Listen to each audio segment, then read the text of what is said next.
Hello. In this video, we'll continue to cover topics that relate to structural bioinformatics, here with a focus on protein interfaces and structural similarity. So first of all, I'll just focus here primarily on giving you an overview and things that are important concepts for the practical part that we're going to do. And so to start with, to say that there's, of course, many different types of protein interactions. Proteins may interact with DNA or RNA, interact with other proteins, or with small molecules.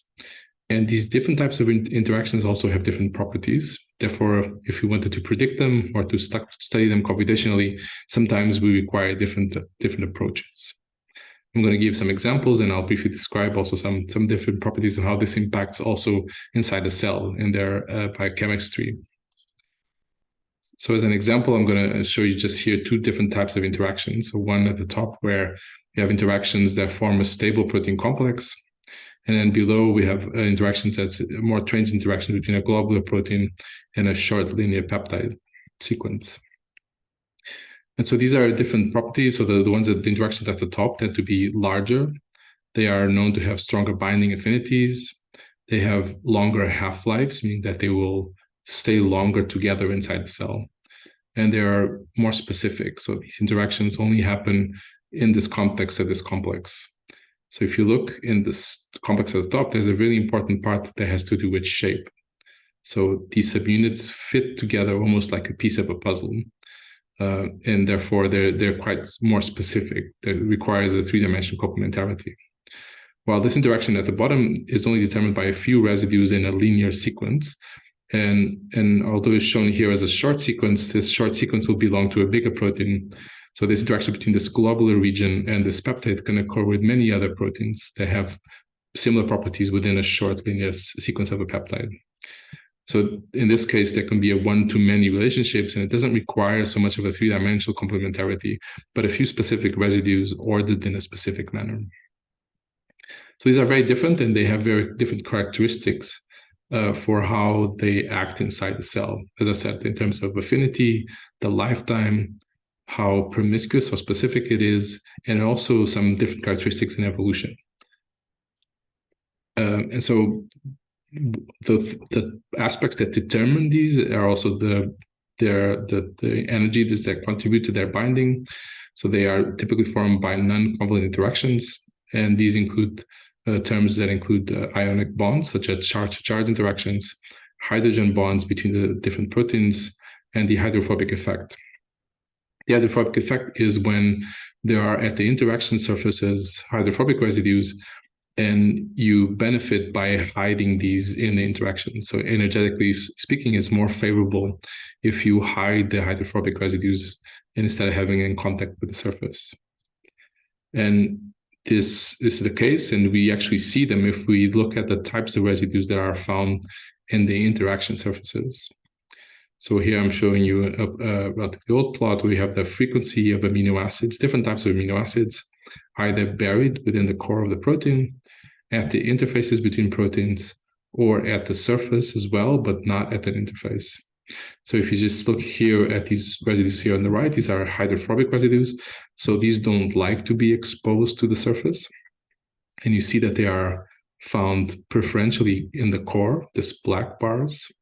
And after that, they are more likely to be found at the interfaces, so at the surface, but at an interface region, and then less so in the non-interface regions of proteins. So protein pockets, where an interaction between a protein and a small molecule occurs, is a very different type of interaction. So here you have a cavity, and it can work almost as a lock-in key type mechanism or idea where the shape of the small molecule could fit or not fit inside this particular pocket.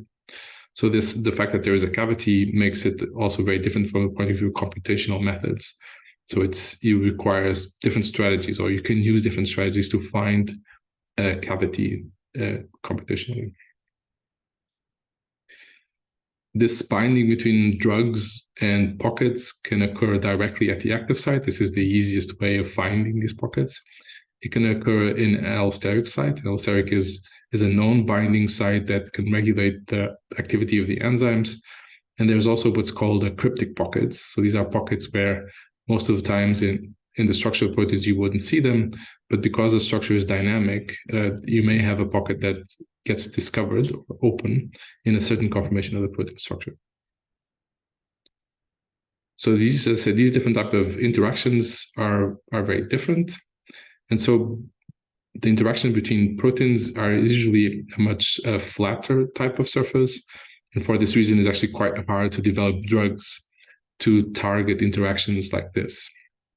So, for example, we know that there's an important interaction between MDM2 and p53. This is a very important interaction for cancer.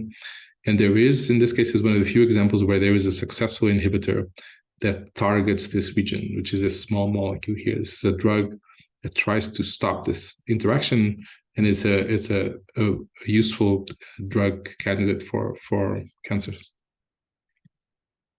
So computationally speaking, if we would like to find the interaction residues between proteins, there are different ways. If we already have a structure between two proteins or between a protein and a small molecule, if we would like to find the residues that are at the interface, this may sound trivial. Of course, if we only look at one example, we could do it by eye, of course. But if you want to do this computationally to actually get the residues, the two simple ideas that one could use is, one would be to calculate the distance between all residues in the two proteins.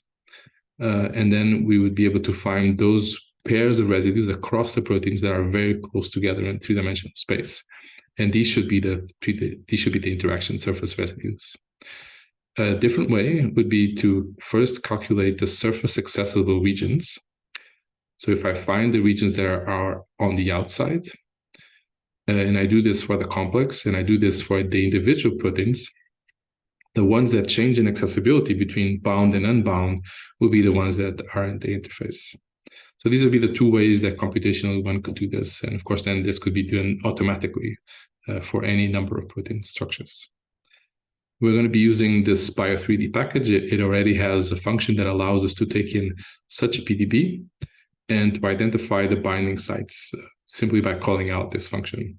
And we can also specify that you want to find the binding sites between specific index residues in one chain or another chain, or any parts of the structure that we want to look at.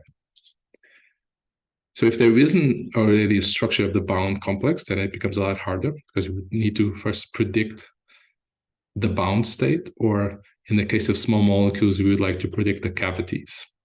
And so both of these things are possible, and we're going to cover some of these things in the concept course in bioinformatics if you choose to follow that. So the second topic that we'll be covering is structural similarity and structural alignment.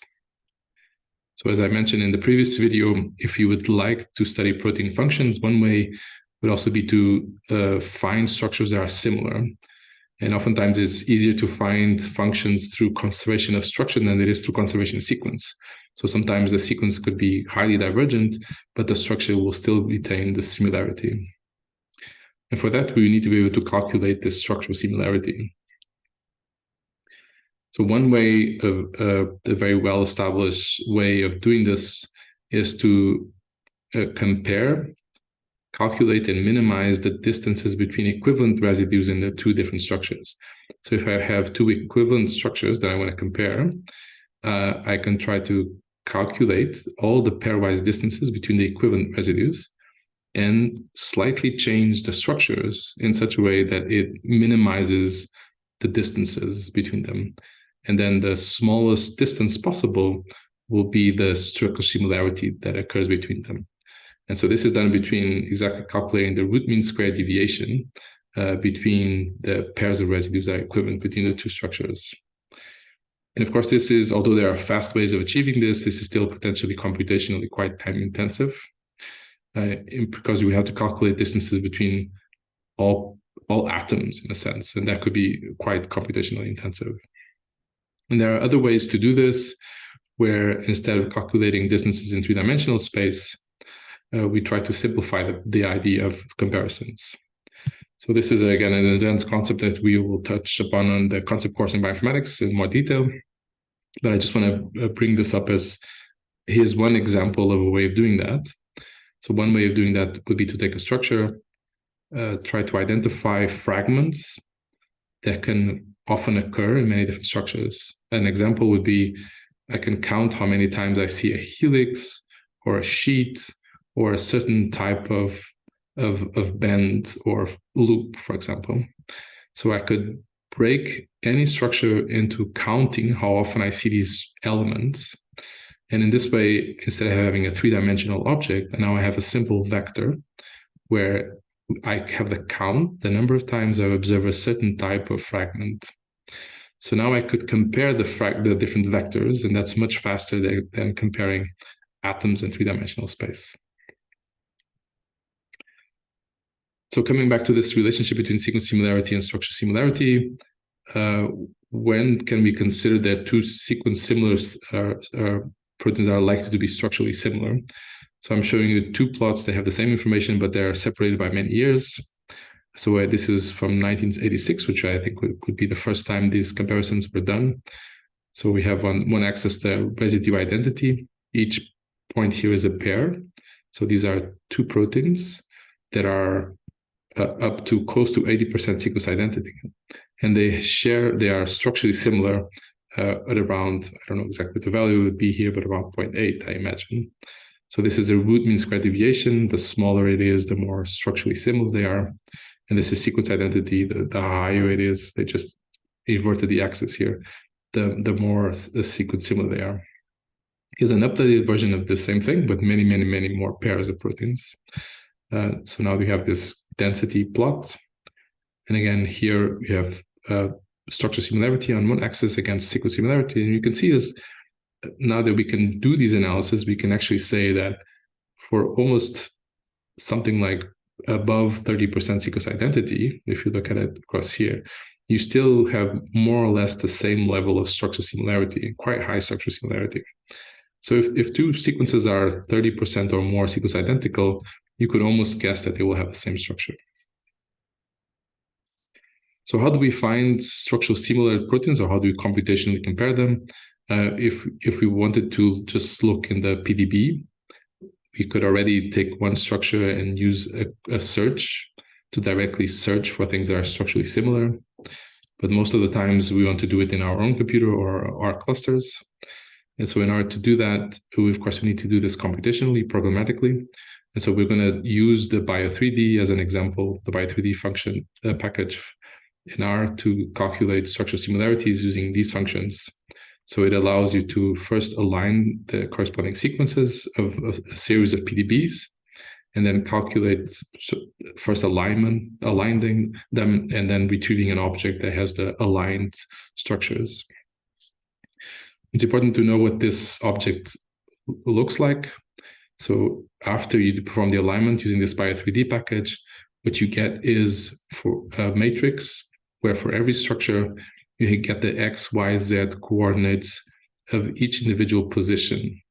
And so it's each row in this vector will have all the positions collapse in this way. So we have X, Y, Z at position 1, X, Y, Z at position 2, and so on and so on.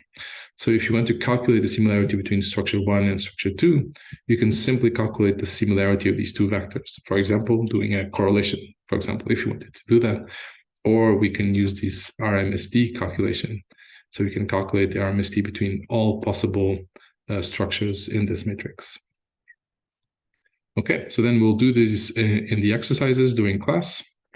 And we're also going to let you by yourselves to perform some of these analyses using the spike protein from SARS-CoV-2 as an example structure. So you're going to retrieve similar structures to this particular example structure that's given here. You're going to calculate structure similarities, and we're going to use that to try to understand a little bit about the dynamical changes in the SARS-CoV-2 protein.